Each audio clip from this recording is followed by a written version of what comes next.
မင်္ဂလာပါဒီနေ့မနေ့ရောက်တဲ့စိန်ဆိုင်မှာ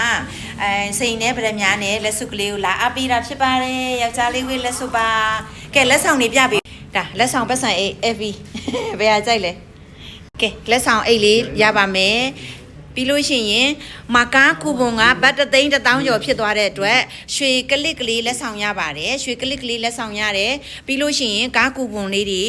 17ဆောင်လားဟုတ်လားသမီး17ဆောင်တောင်ရပါတယ်မနင်တို့ကားကန်ဆန်းပဲလက်မှတ်ကြီးတွေလည်းပေးတယ်ဘတ်ငွေ1000ကျော်အထက်ဆိုရင်1ဆောင်ပေးတယ်နော်အခုကဒီစိန်နဲ့ဗရမ များလက်စုကလေးက3သိန်း1000ကျော်သွားတဲ့အတွက်ပေါ့နော်အဲ့ဒါကကြတော့မမတို့က17ဆောင်တောင်လက်ဆောင်ပေးလိုက်ပါတယ်ခုနကပတ်စံအိတ်လေးလည်းလက်ဆောင်ပေးတယ်အိုးဒီမှာနောက်ထပ်လက်ဆောင်ရင်မွေးလည်းပေးသေးတာနော်ရွှေကလစ်ကောပဲအော်အကိုအမရောရတာလားလက်ဆောင်က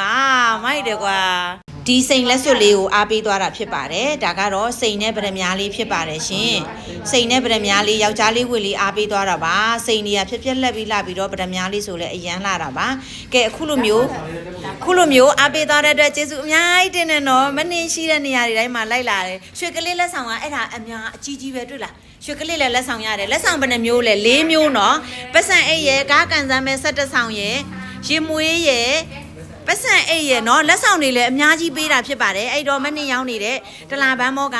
ရွှေဝင်းဝါပလက်တီနမ်စိန်ရွှေရတနာဆိုင်လေးကိုအရောက်လန်းလာပေးတဲ့အတွက်ကျေးဇူးအများကြီးတင်ပါတယ်ရှင်